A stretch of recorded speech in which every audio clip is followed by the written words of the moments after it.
High বন্ধুরা, welcome to my mini vlog. সকাল সকাল বলবো না, এটা ছিল ভোরবেলা।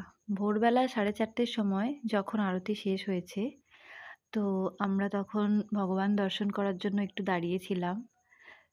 তো দেখো, পুরো ভগবানের যে বস্ত্র পরানো হয়েছে, পুরো পোশাকটাই আ হলুদ রঙের। আর আমিও পড়েছি হলুদ কালারের জামা। আমরা ম্যাচিং, ম্যাচিং ছিলাম। তাই খুব খুশি লাগছিল, আনন্দ লাগছিল দেখে। তো হ্যাঁ, এরকম ভোরবেলা ভগবান দর্শন করা তো আমাদের বাড়িতে থেকে আর হয় না। তো ভগবান ধামে গিয়েছিলাম, দর্শন করতে পেরেছি এত সুন্দরভাবে। আর এই সারপ্রাইজটা পেয়ে তো আরও বেশি ভালো লেগেছে। তো হ্যাঁ, আমার সার্থক হয়েছে উইকেন্ডে দামোদর ব্রত মাসে ভগবান দর্শন